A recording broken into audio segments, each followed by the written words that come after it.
masyarakat untuk menyikapi kondisi saat ini? Ya, jadi kita ingin menghimbau juga kepada masyarakat Hmm. bahwa tolong diingat pandemi belum selesai. Jadi banyak orang terutama di daerah mengatakan, iki opo toh, cek kan gue masker toh, gitu ya. Jadi artinya apakah memang kita masih perlu pakai masker dan sebagainya? Ya. Jadi pada malam hari ini kita mau bicara tentang berbagai macam penyakit langganan. Sebetulnya nggak langganan juga ya kalau seandainya Hmm. pembelinya nggak manggil ya. Banyak penyakit langganan itu datang karena dipanggil ya. Sama kayak pedagang pinggir jalan itu datang mampir karena dipanggil gitu. Hmm. Jadi sekali lagi musim pancaroba kita tahu banget ini udah masuk bulan September ya. Hmm. Saya waktu masih kecil selalu dikasih tahu pokoknya kalau berberan itu udah muncul September, Oktober, November itu saya ber itu artinya cuacanya udah mulai dingin, udah mulai apa namanya dingin tapi tidak terlalu dingin ya terutama kalau di Jakarta ya. Kita ngerasanya kalau orang Jawa mengatakan sumuk ya, sumuk itu panas enggak tapi ya anyep ya, agak sedikit lembab tetapi ya udaranya tidak nyaman. Anginnya pun angin yang sedikit berbeda. Jadi yang pertama adalah kita mau menyikapi penyakit terutama pada anak-anak, Mas Alvin. Ya, anak-anak itu terutama yang masih balita itu daya tahannya belum sekuat orang dewasa. Jadi tolong diingat ya, jadi jangan sampai orang dewasanya yang sakit tapi bawa pulang virusnya ke rumah ya. Biasanya demikian. Jadi saya seringkali suka ditanya sama ibu-ibu nih pada umumnya, Bu dokter, gimana sih caranya meningkatkan kekebalan tubuh anak saya? Kok anak saya tuh selalu langganan bapil. Bapil itu batuk pilek gitu. Batuk pilek paling nggak sebulan sekali. Saya selalu mengatakan demikian. Jangan anaknya yang dibombardir terus dengan percobaan jamu ini, madu ini, segala macam, vitamin ina inu dan sebagainya. Sementara yang menularkan itu masih berkeliaran, Mas Alvin. Hmm. Ya, jadi sekali lagi orang dewasa itu harus bertanggung jawab sebab kita tidak hidup sendiri, kita sekeliling kita ada anak-anak kecil yang daya tahannya tidak baik. Dan terutama bagi anak-anak yang masih di bawah 2 tahun, kalau mereka bolak-balik sering diare, batuk pilek, imbasnya di nanti di masalah tumbuh kembang dan kita lagi betul-betul lagi ingin memerangi stunting. Indonesia Hmm. ingin mencegah stunting. Nah, salah satu kontributor stunting adalah anak yang selalu bolak-balik sakit. Jadi yang Hmm. pertama adalah tentu saja masalah batuk pilek, yaitu kayaknya langganan. Yang kedua dengan hadirnya musim hujan tentu saja kita bicara tentang demam berdarah, Mas Alvin. Kita akan bicara nanti lebih banyak. Nah, demam berdarah itu biasanya muncul karena genangan-genangan air. Dan terutama karena nyamuknya ini senang justru beranak pinak di air yang jernih. Ya, jadi Hmm. berbeda dengan malaria. Nah, yang ketiga tentu saja adalah diare, itu penyakit yang menyusul. Yang keempat adalah penyakit leptospira. Leptospirosis ini yang ditularkan lewat pipisnya kencingnya dari tikus ya. Karena Hmm. banyak hal, banyak orang yang menimbun makanan lalu kemudian ada di gudang, nah itu diam-diam garasinya gudangnya ada tikus kita nggak pernah tahu. Lalu kemudian tikusnya itu jalan-jalan ke dapur, cik, cik, cik, cik, cik. Ya, lalu kemudian di dapur juga ada sisa makanan. Jadi banyak sekali caranya penyakit itu bisa menular. Dan yang berikutnya tentu saja pada orang dewasa. Kita juga mengetahui selain mirip seperti anak, ada batuk pilek, diare dan sebagainya. Tentu sekali lagi pada terutama pada orang-orang yang sudah mulai lansia, tebak apa? Rematik. Nah, rematik kerap kali dihubungkan dengan masalah cuaca. Kurang lebih outline dari pembicaraan kita pada hari ini adalah seperti itu, Mas Alvin. Monggo. Baik, mungkin dokter Tan kita memulai dengan batuk pilek yang mungkin sangat identik dengan cuaca di musim hujan ya dok ya. Nah Ya, tapi dok saat ini kan juga masih dalam situasi pandemi di mana salah satu gejalanya yakni juga batuk pilek dok. Nah untuk menyikapinya seperti apa sih dok? Apakah memang harus sesuatu ekstra untuk jika kita mengalami batuk pilek harus melakukan swab test atau sebenarnya ada tindakan-tindakan sederhana yang bisa dilakukan terlebih dahulu? ya, jadi begini. Tolong bedakan batuk pilek sendiri juga itu merupakan beberapa macam jenis penyebab ya. Kalau kita Hmm. tidak bicara tentang COVID ya, kita bicara tentang batuk pilek. Nah, batuk pilek itu ada yang disebabkan karena virus namanya hemophilus influenza. Makanya ada vaksinasinya ya, hemophilus influenza. Tetapi ada batuk pilek yang disebabkan karena bakterial. Nah, kalau bakterial ini ceritanya berbeda. Nah, biasanya itu juga terjadi pada anak-anak yang kekebalan tubuhnya tidak baik, ya makanannya juga tidak baik, sering makan makanan kemasan, banyak gula, banyak gorengan. Nah, itu dia.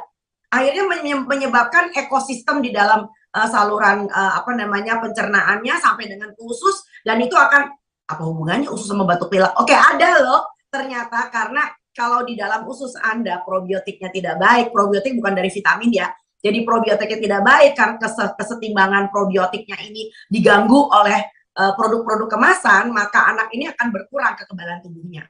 Dan tolong diingat begitu kita sudah masuk ke dalam musim penghujan, maka kita jadi jarang berjemur. Nah itu dia ya, karena vitamin D itu akan membantu sekali. Sekali lagi bukan vitamin kemasan ya, artinya kita jarang kena matahari, lebih banyak di rumah, itu juga akan mempengaruhi. Nah sekali lagi kita bicara tentang batuk pilek. Pertama, batuk pilek ada disebabkan oleh virus, kedua ada disebabkan karena bakterial.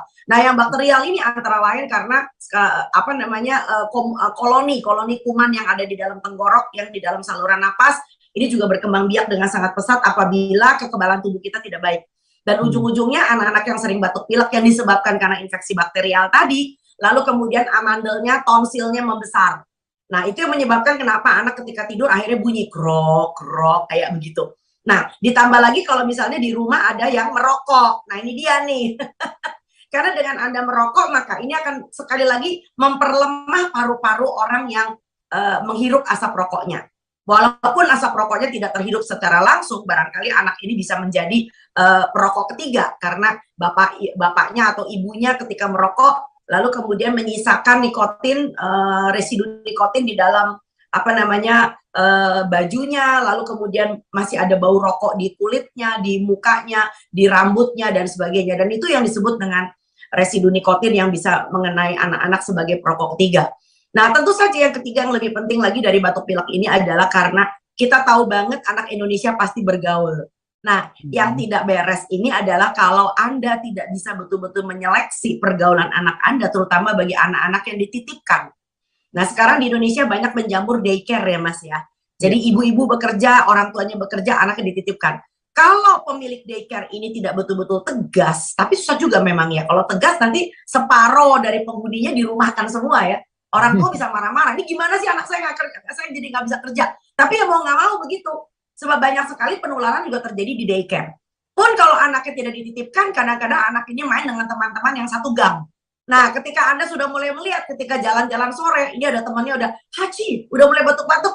Oke, balikin anaknya ke rumah. Ya lebih baik 1 minggu off dulu, jangan main dulu dengan temannya. Betul banget Mas Alvin kalau Anda mengatakan bahwa, dok ini rancu banget ya, mana yang batuk pilek biasa, virus atau bakterial, atau batuk pilek karena COVID nih. Nah ini dia, memang betul-betul ibu-ibu, bapak-bapak, bahwa memang gejala COVID yang belakangan ini kita alami itu tidak terlalu khas seperti dulu. Ya, jadi ada beberapa orang yang mengatakan mirip banget gejalanya seperti batuk pilek. Jadi hampir-hampir tidak ada gejala khas seperti kayak kehilangan penciuman, lalu kemudian demam, sakit kepala, enggak. Ya, jadi varian COVID yang sekarang demamnya sumeng. Makanya sekarang banyak sekali kalau orang masuk ke pertokoan, kalau ke mall, itu udah malas periksa suhu ya Mas ya. Karena paling suhunya normal, 36,5, 37 gitu lah ya. Tapi padahal dia adalah orang tanpa gejala. Jadi sekali lagi memang di Indonesia juga kita tahu banget yang disebut dengan testing dan tracing itu masih lemah banget dan akan lemah terus ya. Karena memang pemeriksaan itu ada harganya ya, pemeriksaan itu mahal. Jadi uangnya bisa dipakai buat makan 1 hari ya Mas ya, daripada periksa PCR toh. Ya, bahkan orang yang periksa PCR mengatakan itu uang makan saya setengah bulan loh, katanya begitu ya kan. Jadi yang paling penting adalah nomor 1, jaga baik-baik, kalau bisa usahakan selalu dengan protokol kesehatan, termasuk anak Anda. Jadi saya udah nandain Mas, saya dengan suami saya di klinik zaman sebelum pandemi, itu kalau kami konsisten menggunakan masker, itu bisa loh 1 tahun kita sama sekali nggak kena flu loh. Nah, jadi penggunaan masker ini memang beruntung banget kita masuk ke dalam situasi pandemi karena kita mau nggak mau jadi terbiasa menggunakan masker. Jadi pun virus atau bakteri batuk pilek biasa itu bahkan TBC itu lebih mudah terhalangi kalau kita jadi orang yang sudah terbiasa menggunakan masker di lingkungan sosial kita. Ya, pergi ke mall masih pakai masker, kita pergi keluar rumah pakai masker. So itu adalah sesuatu hal yang kita anggap aja sebagai suatu tampilan new normal. Itu yang tidak boleh tinggalkan. Jadi kurang lebih begitu Mas Alvin. Baik, ternyata batuk sendiri juga banyak faktornya dok ya. Selain tadi juga utamanya ini dari virus influenzanya, kemudian gaya hidup dan juga aktivitas sosial ya dok ya. Nah mungkin salah satu lagi dok selain batuk pilek yang juga sangat identik dengan musim hujan adalah diare.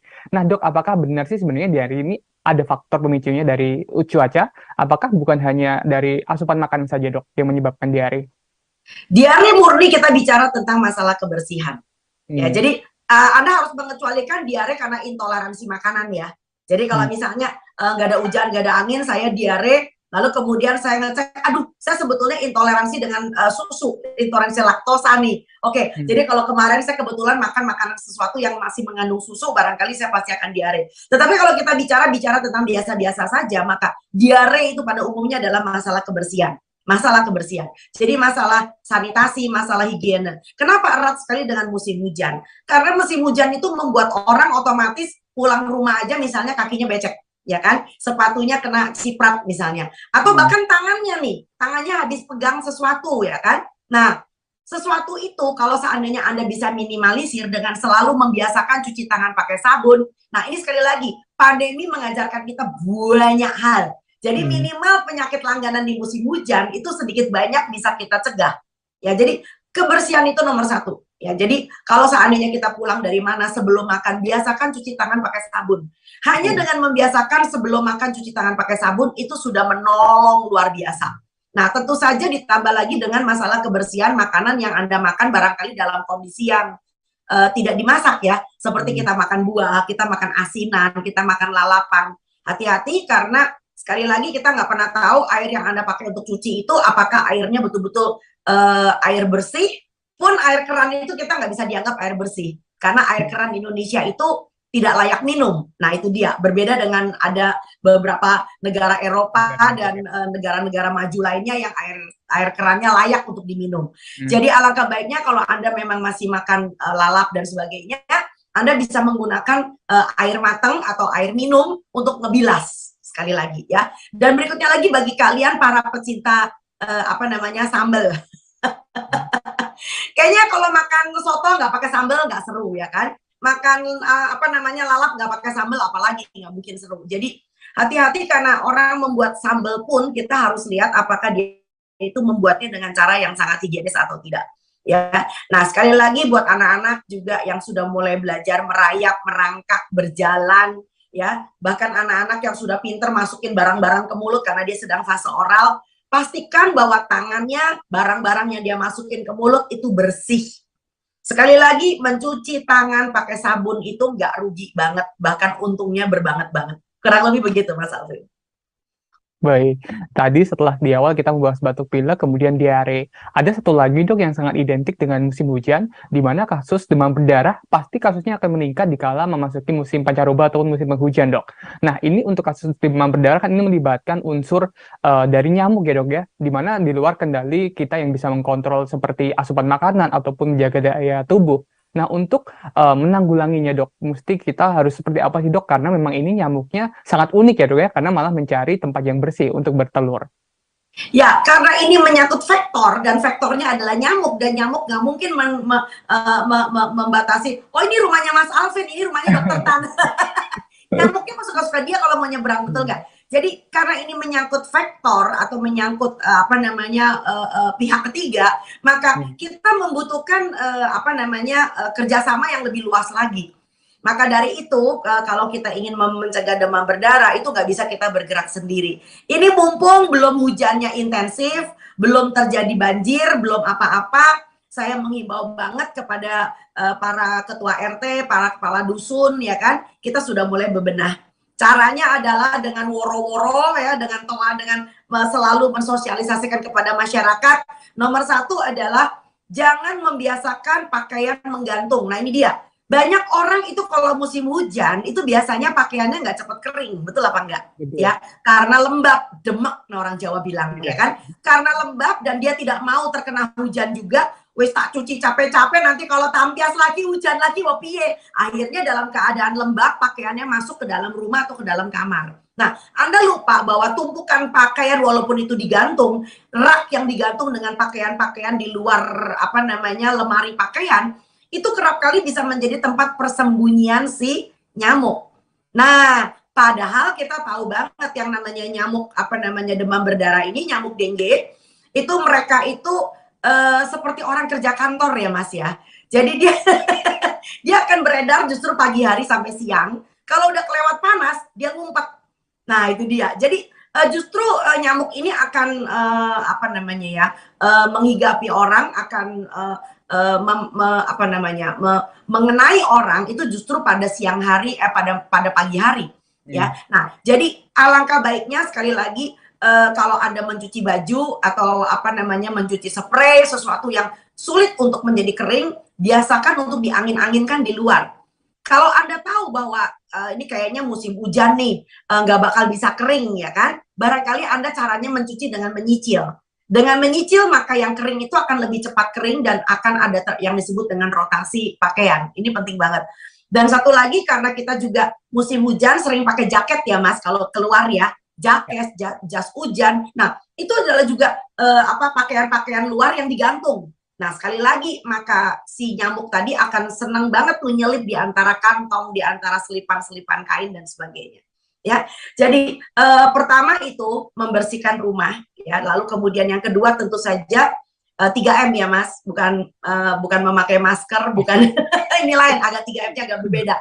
Kita yang disebut dengan menguras. Jadi kalau kalian kebetulan mempunyai bak mandi gitu lah ya, atau apa ya namanya, ember tampungan air gitu lah ya, biasakan untuk dikuras. Karena nyamuk demam berdarah ini justru hobi banget bertelur di air yang jernih. Sekali lagi, air yang tenang dan jernih gitu loh ya. Jadi dan kalian yang punya kebetulan tumpukan kaleng, ban-ban bekas gitu ya, tolong ditebalik-tebalikin tuh supaya apa namanya tidak ada genangan.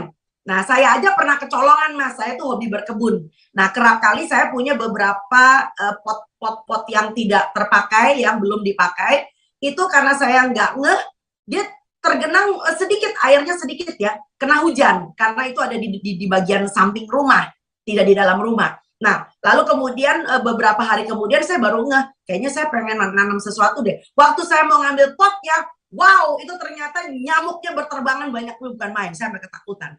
Ya, jadi sekali lagi itu. Jadi membersihkan dengan cara menguras, lalu kemudian mengubur, yang nggak penting-penting banget yuk dikubur aja gitu loh ya.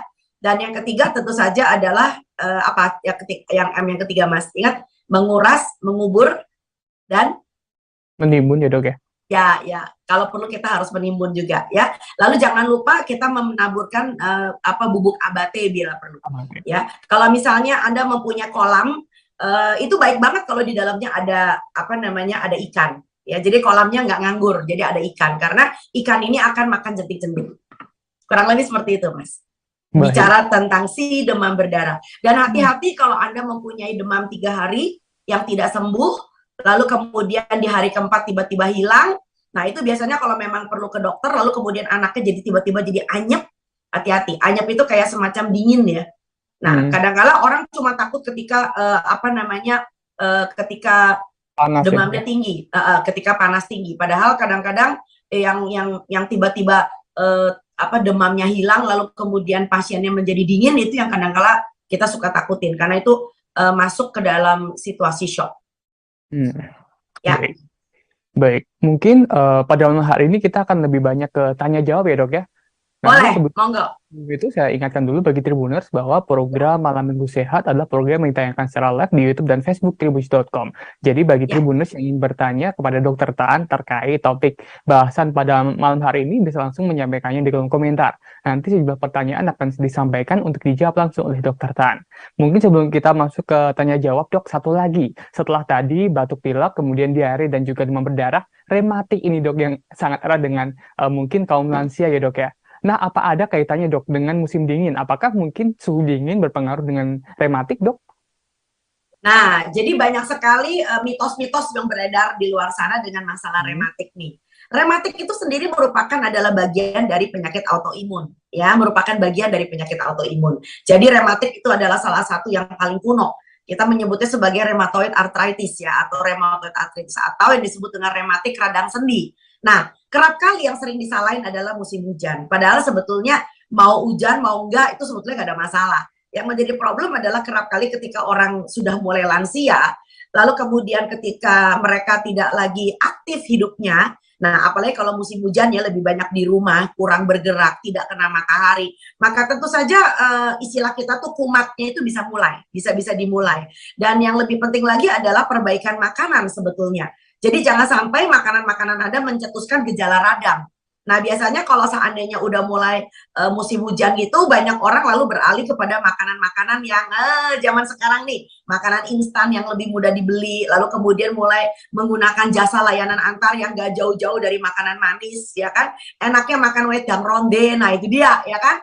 Nah, jahenya sendiri nggak masalah, jahe itu baik banget ya. Tetapi begitu jahenya mulai Anda tambah dengan pemanis-pemanis, entah itu gula Jawa dan sebagainya, maka ini akan meningkatkan reaksi inflamasi. Tolong diingat bahwa kalau Anda kelebihan gula, maka reaksi radang itu akan dimunculkan. Nah, justru ini yang membuat kenapa rematik Anda malah jadi kambuh.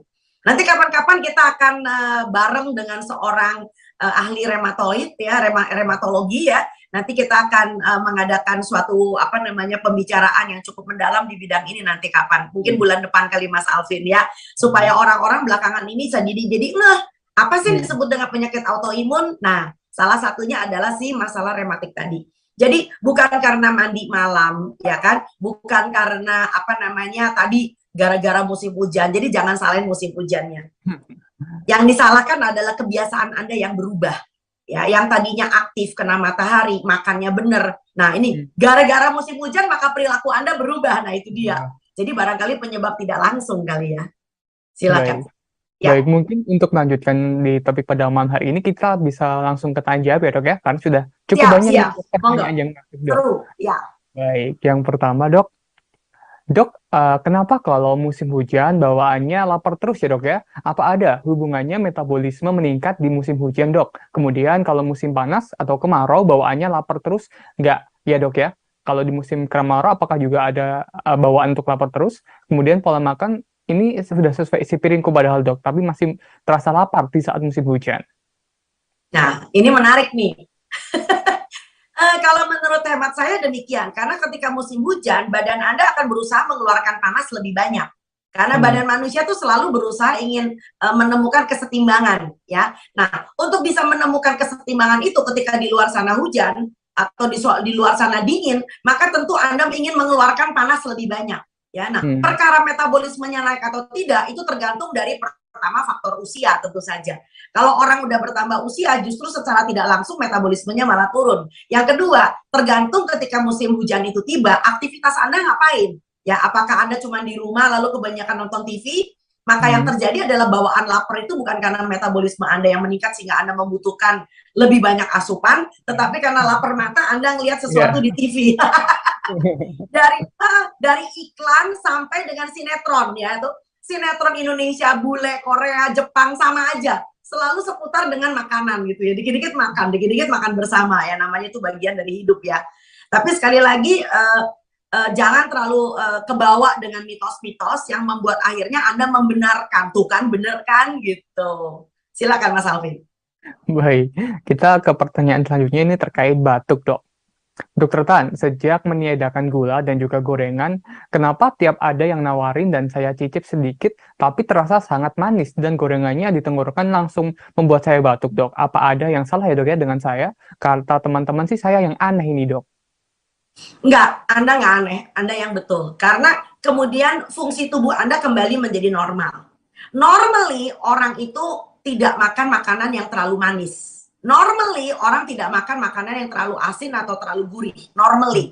Ya karena apa? Makanan di alam itu manis ya, manis seperti Anda makan mangga itu manis, jeruk itu manis, pepaya itu manis. Tapi bukan seperti kayak air teh yang diberi gula 2 sendok makan. Nah, itu yang tidak normal ya. Tetapi sekali lagi bicara soal manis, manusia tuh mempunyai kemampuan untuk melakukan adaptasi. Yang kita takutkan adalah, makanya disebut istilah dengan kecanduan. Jadi adaptasinya itu sedemikian rupa sehingga lama-lama Anda jadi kebal, resisten dengan rasa manis yang tadinya cuma sedikit. Nah, begitu ini semua dihilangkan, maka Anda akan kembali kepada rasa manis yang levelnya normal. Yang apabila Anda tambahkan, tentu badan Anda akan bereaksi mengatakan, wah ini kebanyakan. Gitu loh ya. Begitu pula dengan bicara tentang menggoreng ya kan. Bicara tentang gorengan, maka sebetulnya yang Anda butuhkan itu bukan gorengan tapi rasa kriuk. Nah, rasa kriuk itu muncul karena Anda makan sesuatu yang seger. Seperti misalnya Anda makan apel kriuk, makan ketimun kriuk, makan bengkoang kriuk. So kriuk itu dibutuhkan oleh manusia karena menunjukkan ini adalah bahan makan yang enak. menimbulkan sensasi antara pendengaran dengan icip. Nah, tetapi karena hadirnya industri menciptakan kriuk yang berbeda, sehingga Anda berpikir kriuk itu yang enak adalah sesuatu yang digoreng, renyah. Nah, orang sono bilangnya crispy, ya toh. Nah, akhirnya kriuk ini akan menjadi sesuatu yang sifatnya nagih, sama seperti gula, nagih. Jadi itu sebabnya kenapa orang Indonesia ada beberapa kelompok masyarakat yang kalau makan nggak pakai kerupuk rasanya dereng mangan. Ya, jadi orang makan tuh ada temennya kerupuk gitu loh ya. Jadi padahal yang dia butuhkan adalah kriuk. Padahal kerupuknya bisa diganti dengan lalap, entah itu pakai terong, entah itu terong itu kalau digigit enak loh, kriuk loh mas. Nah, atau lalapnya bisa diganti dengan ketimun dan sebagainya. Jadi Anda nggak salah, Anda sehat banget. Yang salah itu adalah mereka yang sudah resisten, mereka yang sudah baal, yang udah kebas. Itu dia. Silakan Mas Alvin. Baik, ini pertanyaan selanjutnya masih terkait batuk, Dok. Agak mirip dengan pertanyaan sebelumnya. Dok, saya tuh sering batuk, cuman ini batuknya timbul kadang-kadang nggak sama sekali. Nah, ini biasanya terasa batuk itu, tapi saya tidak batuk yang seperti kalau terkena batuk pilek, Dok. Batuknya ini kayak cuman pengen merilis yang gatal di tenggorokan. Biasanya muncul setelah saya makan gorengan atau makan yang pedas-pedas dan juga minum-minuman yang manis nih, Dok. Apakah itu bisa diatasi ya, Dok ya? Iya, jadi batuk itu antara lain juga akan makanan-makanan yang Anda sebut tadi juga itu bisa merupakan dalam tanda kutip alergen ya. Sesuatu yang badan kita tidak butuhkan. Lalu kemudian akan mencetuskan reaksi histamin. Ya, nah, histamin yang muncul dari tubuh manusia itu akan menimbulkan rasa kayak gatal dan batuk. Ya, batuk, gatal itu adalah suatu reaksi penolakan ya, reaksi alergi secara tidak langsung. Alergi yang sangat ringan sebetulnya ketika Anda makan sesuatu yang mengiritasi tadi. Ya, jadi itu adalah merupakan suatu sinyal alamiah yang mestinya Anda dengar. Oh, jadi gue nggak bisa ya makan itu. Ya udah deh, jangan gitu loh, mestinya demikian ya. Nah, terkait dengan masalah batuk, saya justru ingin lebih mengelaborasi sedikit kalau saya diberikan waktu nih Mas Alvin sebelum kita bahas pertanyaan berikutnya. Jadi Anda perlu sedikit berhati-hati karena batuk itu sendiri jenisnya macam-macam. Ya, ada batuk kering, ada batuk produktif itu beriak ya. Beriak pun itu ada yang dahaknya jernih, ada yang dahaknya kuning, ada yang hijau dan sebagainya. Tolong hati-hati karena belakangan ini juga yang disebut dengan bukan cuma sekedar iritasi, tetapi ada beberapa penyakit yang lebih serius itu juga ditandai dengan munculnya batuk. Ya, kita ini hanya tambahan saja. Kita nggak mau nakut-nakutin, tetapi alangkah baiknya supaya ini membangkitkan suatu, kok kayaknya ada sesuatu ya gitu ya, membangkitkan suatu kesadaran, terutama kalau pada anak-anak. Ya, kenapa saya mengatakan demikian? TBC di Indonesia itu angkanya masih tinggi banget. Jadi dengan kata lain, kalau Anda merasa udah 1 minggu, 2 minggu berobat dengan cara-cara biasa, ke dokter yang juga mengobati Anda dengan cara biasa ke puskesmas tidak sembuh, jadi lakukan tindakan lebih lanjut. Ya, jangan lupa selalu beritahu sama dokter Anda untuk mengatakan, Pak, Bu dokter, saya ini ngomong-ngomong batuknya udah 2 minggu loh. Ya, udah pakai obat apa aja? Dikasih tahu deh A, B, C, D, E obatnya. Tapi nggak mempan semua. Nah, dari situ lalu kemudian dokternya tentu akan mengusut. Begitu pula dengan bayi-bayi atau anak-anak balita yang kebetulan orang tuanya kebetulan perokok. Sekali lagi saya ngomong soal rokok. Karena apa? Asap rokok itu akan membuat paru-paru Anda lebih mudah untuk terinfeksi. Ya, entah itu infeksinya TBC atau pneumonia atau bahkan COVID gitu loh ya. Jadi karena apa? Karena paru-parunya itu berkabut. Paru-parunya itu ya orang awam mengatakannya lemah. Paru-parunya tidak sehat. Jadi apapun yang masuk itu mudah banget ketangkep sama paru-parunya. Jadi sekali lagi kalau Anda punya batuk, anak Anda juga batuk yang tidak bisa selesai dengan pengobatan biasa, dengan obat batuk udah diberi antibiotik selama seminggu, so Anda harus bisa kembali lagi kepada nakes Anda, ke dokter Anda dan mengatakan bahwa saya udah batuk lebih dari 2 minggu dan ini nggak beres ya. Dan tolong diingat ada juga beberapa kasus yang jarang banget, tetapi bukan sesuatu yang tidak ada. Kanker paru juga diawali dengan batuk. Ya, jadi jangan sampai batuknya lalu kemudian kayak film Korea atau sinetron Indonesia ya, udah batuk, ada darahnya baru rame gitu. Jadi batuk yang udah lebih dari 2 minggu itu juga perlu disikapi. Jangan sampai batuk keluar darah baru rame. Itu cuma ada di sinetron. Oke, silakan Mas Alvin.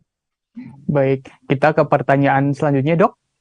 Monggo. Dok, saya setiap musim hujan selalu mengalami kembung nih, Dok. Padahal makan saya sudah teratur. Itu kira-kira apakah ada hubungannya dengan faktor cuaca sih, Dok? Saya tidak melihat ada hubungan langsung antara Anda kembung dengan faktor cuaca. Yang lebih possible adalah asupan yang berbeda ketika Anda masuk di musim hujan. Ya, jadi ada beberapa orang yang memang kembungnya itu karena makanan-makanannya mulai berubah. Ya, jadi apa ya? Barangkali jarang makan buah juga karena orang banyak yang kalau musim hujan itu nggak mau makan buah karena dianggap buah itu dingin, ya kan? Jadi dia lebih banyak makan makanan yang justru bersusu-susu, pindah ya, minum susu hangat yang sehari-harinya padahal enggak gitu loh ya. Saya bukan alergi susu ya, saya nggak anti dengan susu. Tetapi memang belakangan ini di Indonesia ini jajanan, makanan, minuman yang terlalu banyak menggunakan susu tuh banyak banget. Ya, bahkan termasuk kopi susu yang tadinya sebetulnya tidak ada. Nah, jadi tolong perhatikan asupan Anda. Apa yang berubah ketika musim penghujan itu tiba? Barangkali itu jawaban saya, Mas. Silakan. Baik, ini selanjutnya terkait asupan makanan di musim penghujan, Dok. Dok, di musim penghujan ini kan perlu meningkatkan asupan makanan untuk meningkatkan imunitas kan, Dok ya? Untuk memperbanyak buah dan sayur. Gimana caranya, Dok, untuk makan buah sayur yang banyak? Karena capek mengunyah ini, Dok. Dan kalau udah capek mengunyah kan dimakannya juga hanya makan sedikit buah dan sayurnya. Apakah ada jalan ninja, Dok, untuk memperbanyak makan buah dan sayur tanpa untuk capek mengunyahnya? Begini, capek itu karena kamu nggak biasa. Sama, kerja kantor juga capek loh Mas. Saya kasih tahu sama Anda ya. Jadi dokter juga capek, ya kan? Anda bisa bayangkan kalau orang baru lulus jadi dokter lalu kerja di puskesmas.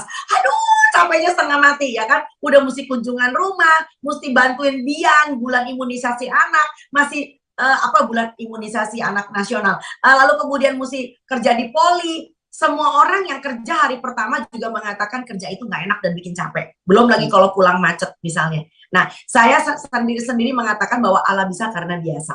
Karena apa? Barangkali Anda perlu nyicil. Nah, orang yang sudah terbiasa makan pagi, makan siang, makan malam, ada sayur, ada buahnya, maka dia tidak membuat itu menjadi suatu isu lagi. Bukan suatu masalah lagi. Karena apa? Ya sudah terbiasa.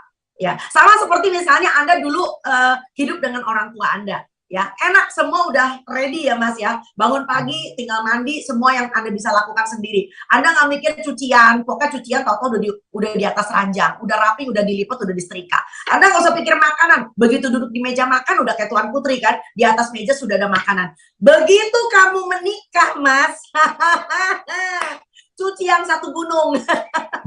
Kebun belakang kalau belum belum dirapikan itu becek semua. Oke. Lalu kemudian ada lagi makanan yang masih berantakan di dapur ya kan, belum dimasak dan sebagainya. So sekali lagi, semua adalah tentang pembiasaan. Apalagi cuma sekedar makan sayur dan buah. Coba kalau Anda makan sayur dan buah, Anda cicil setiap pagi, makan siang dan makan malam. Insya Allah makan sayur dan buah itu sama seperti kayak Anda mandi dan potong kuku. Jadi bukan sesuatu isu yang heboh banget gitu loh ya. Karena Allah bisa karena biasa. Monggo Mas. Baik, Dok. Kita lanjut lagi ya, Dok ya, ke pertanyaan selanjutnya. Dokter Tan, apa bedanya VCO dan minyak kelapa ya, Dok ya? Katanya kalau musim hujan supaya tidak gampang sakit, tiap pagi kita harus minum 1 sendok makan VCO. Kira-kira apa rutinitas ini baik, Dok, untuk dilakukan tiap hari untuk menjaga imunitas di musim hujan ini, Dok? Nah, kebetulan yang nanya tentang VCO, ada lagi yang nanya soal madu, ada lagi yang nanya tentang vitamin C, ada lagi yang nanya, aduh pusing deh saya, ya. Karena akhirnya Anda berpikir bahwa imunitas atau mendongkrak kekebalan tubuh itu hanya dengan cara-cara jalan pintas seperti yang Anda barusan ngomong. Ya, faktanya tidak demikian, ya. Sekali lagi minyak itu adalah sebagai bagian dari bumbu, condiments. Anda bisa menggunakan minyak sebagai tumisan, Anda bisa menggunakan minyak untuk bikin sambal dabu-dabu atau sambal matah, tetapi tidak minum minyak. Orang Indonesia nggak pernah, orang Indonesia asli ya Mas ya, mau orang Jawa, orang Kalimantan, mau orang Aceh, ataupun orang dari Papua, nggak pernah saya lihat ada orang spesial tuang minyak ke atas sendok lalu dimakan. Ini adalah suatu pemahaman dari dunia barat yang tiba-tiba muncul di sekitar akhir tahun 90-an karena orang barat itu begitu terkesima dengan coconut oil, artinya minyak kelapa, dan mereka juga menemukan berbagai macam cara mengekstraksi minyak kelapa sehingga minyak kelapa sekarang punya kasta. Ada extra virgin coconut oil, ada coconut oil biasa, ada minyak sawit dan sebagainya. Jadi kalau menurut hemat saya supaya kita tetap waras, kita mengembalikan minyak kelapa itu kepada ranahnya sendiri. Ya, kita barangkali menggunakan minyak kelapa ketika kita ingin menumis, kita ingin membuat sambal matah, ketika kita ingin membuat macam-macam masakan, tetapi tidak untuk diminum apapun alasannya. Apalagi kalau Anda melakukan suatu pernyataan overclaim, 1 sendok VCO, Bismillah, mencegah mencegah COVID kayak mencegah batuk pilek kayak, my God, saya rasa tidak demikian. Karena kekebalan tubuh itu adalah suatu hal yang sangat kompleks. Kekebalan tubuh itu didapat karena Anda punya gaya hidup yang sehat. Artinya setiap kali makan Anda punya gizi seimbang. Dan setiap hari Anda melakukan rutinitas, entah itu olahraga, aktivitas fisik, kena matahari. Lalu kemudian Anda bisa melakukan peredaan stres, ya, menyelesaikan masalah dengan proporsional. Ya, bayangin kalau Anda makannya udah kayak dewa, minumnya macam-macam ya, ditambah dengan larutan-larutan ajaib, tapi Anda stres setiap hari, waduh, kayaknya sakit juga deh, Mas. Barangkali itu jawaban saya. Silakan. Baik, selanjutnya ini terkait resep untuk minuman yang cocok diminum di musim penghujan nih, Dok. Dokter Tan, saya dapat resep dari TikTok rebusan serai, cinnamon, adas, ginger, kemudian star anise, coconut sugar, dan juga sea salt. Apa bisa jadi minuman herbal yang rutin untuk selama musim hujan ini untuk anak dan dewasa, Dok? Tidak ada gula farinacina, kemudian dan juga coconut sugar-nya, Dok. Oke, prinsipnya cuma satu. Minuman itu yang terbaik tentu saja apa yang kita minum adalah pelarut umum, yaitu air. Mestinya sih demikian. Nah, setahu saya yang namanya garam itu hanya kita masukkan ketika kita masak di dalam lauk. Begitu Anda punya minuman pun sudah ada garamnya, saya nggak khawatir Anda kelebihan garam loh. Ya, jadi itu. Jadi sekali lagi tolong hati-hati karena saya percaya banget dengan beberapa ramuan tradisional, tetapi dengan catatan harus diletakkan di ranah yang sesungguhnya. Ya, jadi kalau misalnya Anda batuknya apa? Berdahak atau tidak? Batuknya apa? Batuk kering atau disertai dengan demam atau malah meriang atau malah kedinginan. Nah, tentu herbalnya tidak sama. Ya, jadi kita tidak bisa menjadi dukun, dukun di dapur sendiri, lalu semua pakai rumus sapu jagat, ya kan? Anda bisa bayangin ada star anise masih diberikan adas, pakai jahe, pakai serai, waduh minta ampun. Pokoknya semua yang kelihatan di depan mata mari kita masukin. Jumlahnya berapa? Berapa batang, berapa butir, walau wizawab. Wah, itu lebih kacau lagi. Jadi kalau menurut hemat saya, sudah. Jangan jadi herbalis dadakan. Kalau memang Anda membutuhkan ramuan-ramuan seperti itu, ada baiknya Anda bertanya kepada orang yang memang sekolah dan paham di bidangnya. Ya, sebab yang saya khawatirkan justru nanti boro-boro Anda menjaga kesehatan, tetapi malah gara-gara Anda menambahkan begitu banyak hal, termasuk penambahan garam, penambahan gula, yang tadinya Anda baik-baik saja, ya gara-gara minum seperti itu dalam seminggu beberapa kali, lalu kemudian Anda malah menjadi hipertensi. Anda malah menjadi diabetes karena punya kebiasaan minum-minuman yang sebetulnya itu tidak perlu sebetulnya. Ya, kecuali kalau memang Anda diresepkan. Karena itu memang bagian dari pekerjaan herbalis. Sebab setahu saya ada orang yang batuk justru tidak boleh minum jahe, justru ada orang yang batuk tidak boleh pakai alang-alang misalnya. Karena tergantung dari sindromnya. Ya, izinkan saya sedikit salah. Tetapi tentu saja segala sesuatu harus melalui pemeriksaan. Karena semua yang disebut dengan metabolit sekunder yang terdapat di dalam ramuan tadi, itu masing-masing mempunyai khasiat. Dan jangan sampai Anda rame banget masukin semuanya, akhirnya antar ramuan tadi, antar rempah tadi malah saling bertabrakan. Wah, ini urusannya jadi panjang. Atau saling meniadakan khasiatnya. Wah, ini konyolnya bukan main. Jadi buat apa rempong, hidup aja yang normal. Silakan Mas Alvin. Baik, kita lanjut lagi ya, Dok, ya, ke pertanyaan selanjutnya. Ya, Dokter Tan, apakah benar dok, dengan keunyahan biasa, nutrisi sayur dan juga buah, nutrisi penyerapannya hanya 25%, kalau dimasak hanya 10%, dan cold press juice, nutrisi penyerapannya sampai 85 hingga 90% nih dok. Ini kata ahli gizi TV yang di TV nih dok, apakah benar sih dok? begini ya. Kalau begitu, kalau Anda harus tergantung dengan cold press juice, Hmm? maka Tuhan itu selalu kelihatannya tidak adil. Kenapa tidak adil?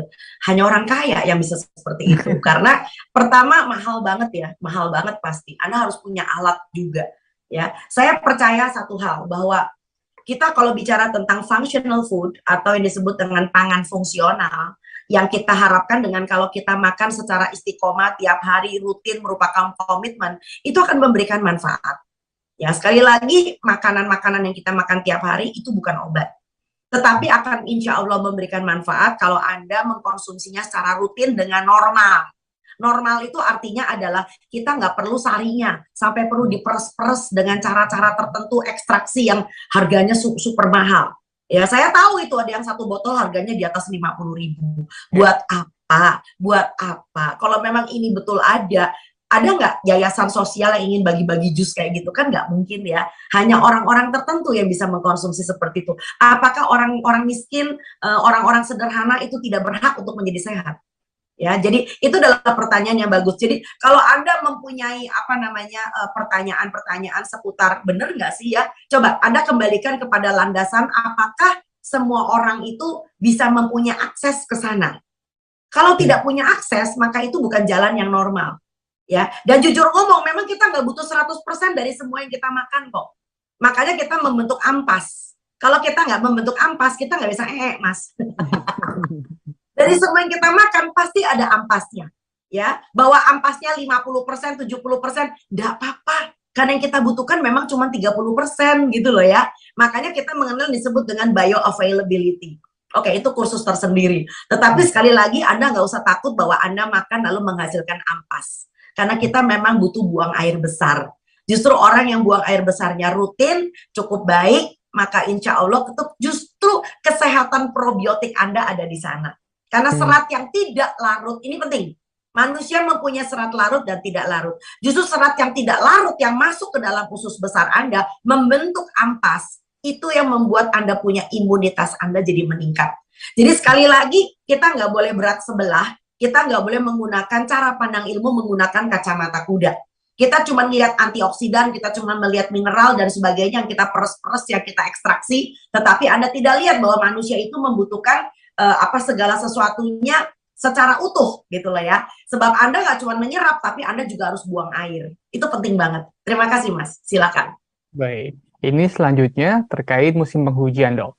Dok minta tips dong dok, habis kena air hujan kok langsung meriang ya dok ya. Perbedaan masuk angin dan angin duduk ini apa sih dok sebenarnya? Karena ada berita orang malam-malam di hujan, saat hujan kemudian tiba-tiba meninggal karena angin duduk. Beda dengan masuk angin, apa sih dok kalau angin duduk ini? Nah, itu mesti ditanya sama dukun, jangan sama saya. Saya baru tahu ada angin bisa duduk gitu lah. Emang angin bisa lari, bos gitu ya. Barangkali itu gara-gara iklan. Wes melebu angin emang metu angin. Oke. Jadi begini ya. Jadi Anda harus membedakan antara gejala dengan diagnosa. Ya, ada beberapa orang itu memang mau kehujanan mau enggak emang bisa mati sih. Karena apa? Serangan jantung. Ya, jadi serangan jantung itu tidak terkait dengan cuaca, tidak terkait kena hujan atau tidak. Ya, serangan jantung bisa kapan aja, ya. Lagi duduk nonton TV juga bisa serangan jantung. Kalau memang wiswayai serangan jantung gitu ya kan. Nah, perkara bahwa kemudian orang habis kena hujan lalu mudah sakit itu lebih bisa diterangkan sebagai berikut. Biasanya orang kalau kena hujan itu kan lembab badannya. Lalu kemudian banyak sekali barangkali karena dia kotorannya masih nempel karena dia naik motor lalu kemudian atau dia jalan kaki. Karena air hujan itu bukan air bersih loh Mas. Air hujan itu penuh dengan polusi. Apalagi kita terkenal di Indonesia ini beberapa kota besar di Indonesia disebut polusinya gila-gilaan. Bahkan hampir 5 besar di dunia. Termasuk Jakarta, bahkan Bintaro itu ya kapan itu saya pernah baca Bintaro yang saya pikir tadinya asri dan sebagainya kok ternyata polusinya tinggi banget gitu ya. Jadi bisa dibayangkan bahwa air hujan itu membawa polutan. Nah, bayangkan kalau orang sudah kehujanan, lalu kemudian nggak langsung mandi. Ya, tentu saja maka yang disebut dengan polusi tadi akan menyerap lewat pori-pori ya. Nah, ditambah lagi orangnya kemudian nggak cuci tangan, nggak bebersih, kemudian dia ngopi, dia makan pisang goreng, segala macam tuh menu asik tuh kalau musim hujan. Pisang goreng pakai kopi gitu dan sebagainya. Wah, tentu orang ini akan mempunyai risiko juga. Risiko yang terutama justru malah diare ya, jadi bukan angin duduk ya. Jadi bahasanya barangkali sunduan. Nah, perutnya kosong karena belum makan, ya kan? Jadi dia mengkonsumsi makanan-makanan atau minuman yang sebetulnya tidak layak untuk dia makan dalam keadaan perut kosong. Seperti misalnya orang ngopi padahal perutnya masih kosong, ya kan? Belum diisi. Jadi itu adalah salah satu penyebabnya. Jadi sekali lagi kita luruskan istilah-istilah klasik yang bermain banyak sekali di masyarakat, angin duduk, angin berdiri, angin lari dan sebagainya, dengan fakta-fakta studi berbasis bukti. Ya, antara lain kita sebut sebagai diagnosa kedokteran tentu saja. Silakan Mas Alvin. Baik, ini pertanyaan selanjutnya mungkin menyambung tadi penjelasan Dokter Tan soal VSCO ini, Dok. VCO maksud saya. VCO. Ya, VCO. Dok, saya juga baru-baru ini mengonsumsi VCO setelah diberi oleh kerabat ini, Dok. Baru sekitar 1 minggu, Dok, untuk meminum VCO. Nah, ini dari 1 botol, baru sedikit yang kita minum, Dok, satu rumah. Ini kira-kira perlu diteruskan atau tidak, ya, Dok, ya? Dan kemudian kalau diminum secara rutin, kira-kira ke depannya dampaknya seperti apa sih, Dok? Begini ya, saya tidak memungkiri ada banyak studi tentang keutamaan dari VCO. Tapi sekali lagi, studi-studi ini juga harus kita perhatikan tentang keseluruhan gaya hidup orang-orang subjek yang terkait di dalam studi tersebut. Ya, jadi Anda nggak bisa mengharapkan dengan 1 sendok VCO, Bismillahirrahmanirrahim, lalu kemudian Anda punya hipertensi turun, ya kan? Anda punya kolesterol turun dan sebagainya. So, menurut saya sangat tidak bijak. Ya, Anda harus bisa melihat bahwa keseluruhan hidup Anda itu berubah atau tidak. Pola makan Anda bagaimana? Olahraga Anda bagaimana? Ya, jadi daripada ketimbang meletakkan VCO seperti obat batuk yang perlu Anda minum setiap hari 1 sendok, ya. Yuk VCO-nya dipakai aja buat bumbu gimana? Ya, coba bikin sambal dabu-dabu, ya saya udah bilang tadi ya, bikin sambal mata, itu lebih masuk akal. Lalu makan dengan ikan, ya, ikannya dibakar, ya, ikannya barangkali dipepes, ketimbang bikin ikannya digoreng. Nah, ini kan secara keseluruhan kan alhamdulillah gitu loh ya, ada perubahan. Dan makannya diperbanyak dengan lalap, ada sayur, pakai buah, nasinya diganti pakai singkong, pakai ubi, atau pakai nasi merah. Nah, kalau memang itu terjadi, maka VCO Anda berguna banget gitu loh. Silakan Mas, saya kembalikan kepada Anda. Pertanyaan selanjutnya ini juga mungkin menyambung dari keterangan Dokter Tan tadi, Dok, terkait BAB. Dok, sebenarnya makanan saya tuh sebelumnya juga nggak jelek-jelek banget, Dok. Namun belakangan sudah saya atur sesuai isi piringku, Dok, walaupun belum sempurna. Nah, Ya. dulu tuh saya dulu saya tuh BAB-nya kadang 2 hari sampai 3 kali sehari. Namun sekarang malah hampir setiap hari nih, Dok. Apakah ini karena metabolismenya membaik atau karena terlalu banyak asupan dari buah dan sayurnya, Dok? Oke, saya kalau gini saya mau nanya sama Mas Alvin nih. Normalnya orang kalau BAB emang sehari sekali atau gimana, Mas? Dia kelihatannya lebih membaik atau lebih memburuk kalau menurut Mas? Kayaknya lebih membaik ya, Dok, ya? Karena Betul, jadwal ya, Dok, betul ya? ya. Jadi maka dari itu membenarkan yang tidak benar, membenarkan yang tidak benar itu banyak sekali terjadi di Indonesia sekarang. Sementara kita harus membenarkan yang apa namanya istilahnya, saya kemarin ini sempat mendengar membenarkan yang tidak benar atau kita membenarkan sesuatu yang memang mesti dibenarkan. Jadi ini suatu hal yang sangat penting ya. Jadi Anda tidak boleh masuk ke dalam suatu lingkaran atau pusaran yang sebetulnya tidak benar. Ya sama seperti misalnya, aduh orang setiap hari harus minum obat sakit kepala. Nah ini kan nggak benar gitu loh ya. Suatu hari kemudian dia sembuh lalu dia mengatakan, kok aneh ya, saya nggak minum obat sakit kepala lagi ya. Loh, yang benar tuh jadinya yang mana gitu. Jadi sekali lagi tentu Anda bagus banget kalau BAB cuma sehari, cuma sekali. Itu kabar baik. Dan yang lebih penting lagi adalah kualitas BAB Anda juga baik. Misalnya Anda tidak sembelit, keluarnya baik, dan seterusnya. Silakan Mas Alvin. Baik, ini pertanyaan selanjutnya terkait konsumsi kopi ini, Dok. Baik. Dok, kemudian apa dari manfaat kopi yang terbuat dari biji salak atau biji alpukat yang dibuat menjadi bubuk seperti kopi sih, Dok? Karena kopi asli kan ada kafestolnya ya, Dok ya. Katanya bisa naikin kolesterol. Gimana dengan kopi dari biji buah-buahan ya, Dok ya? Apakah aman untuk dikonsumsi sih, Dok? Nah, ini pertanyaan yang luar biasa juga. Artinya beliau itu sudah pernah mendengarkan saya cukup dalam ya, bisa ngerti kafestol ya. Jarang awam mengenal kafestol, salut banget. Memang salah satu efek negatif dari kopi Anda, biji kopi yang kopi benerannya Anda itu adalah asam lemak bernama kafestol. Kafestol pada kopi meningkatkan kadar kolesterol manusia, itu udah ada buktinya. So, tetapi bukan berarti lalu kemudian biji segala macam dijadiin kopi lah ya. Ini kok kayak usaha banget gitu ya. Biji alpukat jadi kopi, biji apa, biji durian juga jadi kopi. Jangan-jangan sudahlah ya. Lagian rasanya kan nggak sama juga aromanya dengan kopi beneran ya. Udah makan alpukatnya, makan apa tadi biji apa lagi Mas? Biji salak, Dok. Kopi biji Nah, salak. makan salaknya, makan alpukatnya, aku rasa itu jauh lebih normal, lebih wajar daripada bijinya diusahakan banget untuk jadi kopi. Wis toh. Kasian banget orang Indonesia, biji-bijian semua dimakan. Udah tanam aja bijinya. Monggo, silakan Mas Alvin. Barangkali satu pertanyaan lagi. Baik, mungkin sebelum kita tutup, ada satu pertanyaan lagi, Dok, ini. Siap. Dok, apakah benar antara mules itu ada hubungannya dengan perubahan cuaca ya, Dok ya? Karena setiap masuk musim hujan atau cuaca yang dingin ini biasanya tiap bangun tidur pasti selalu mules, Dok. Dan walaupun tidak diare, tapi saat BAB terasa sakit perutnya, Dok. Apakah ada hubungannya, Dok? Nah, hubungannya barangkali demikian. Malam hari kemarin Anda makan lebih banyak cabai daripada biasanya. Itu lebih masuk akal. Jadi, sekali lagi seperti yang udah saya terangkan dari awal bahwa penyakit langganan itu muncul karena Anda punya langganan yang suka manggil. Manggil apa? Gaya hidup Anda berubah. Ya, coba Anda cek deh. Apakah karena musim hujan lalu kemudian aktivitas Anda berubah, lalu pola konsumsi Anda juga berubah. Yang tadinya biasa cuma makan tahu dipepes, tahu dibikin kuah, dibikin sup, tahu-tahu dia lagi iseng makan tahu goreng, tahu susur itu apa ya? Tahu berontak pakai cabai rawit. Nah, memang enak sih ngopi ya, lalu kemudian minum teh anget-anget, lalu kemudian makan gorengan pakai cabai rawit. Nah, besoknya ada harga yang harus dibayar. Jadi sekali lagi kita tidak bisa menghakimi dari satu gejala. Kalau seandainya pun kita mempunyai beberapa masalah, yuk kita mundur ke belakang, kita telusuri penyebabnya. Aku rasa demikian. Silakan Mas.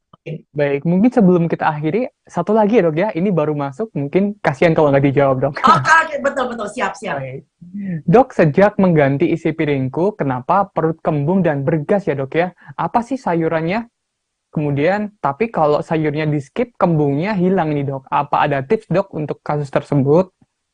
Oh ya, barangkali ada beberapa orang yang memang agak sensitif dengan jenis sayur tertentu. Seperti misalnya kol. Nah, saya juga kalau makan kol itu sepanjang malam kentut, Mas. Maaf. Jadi, bukan salah sayurnya, tapi barangkali salah jenisnya. Ya, jadi ada baiknya coba Anda ganti ya, misalnya Anda menggunakan selada, Anda menggunakan wortel, kukus, Anda bisa bikin urap. Nah, urapnya itu coba diganti kolnya.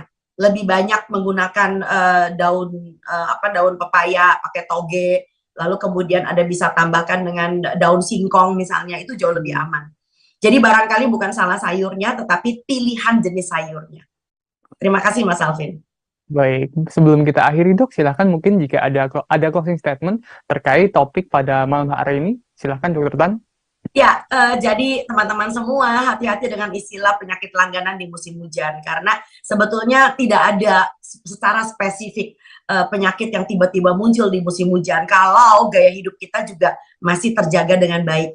Ya, seperti misalnya yang terkait dengan masalah kebersihan, masalah pergaulan, ya pergaulan artinya penyakit batuk pilek yang kerap menular karena dari satu orang ke orang yang lain. Itu semua adalah hal yang bisa dicegah. Begitu pula juga penyakit musiman akibat cara hidup Anda berubah ketika musimnya sudah mulai masuk musim nyaman di depan televisi dan sambil leyeh-leyeh ya.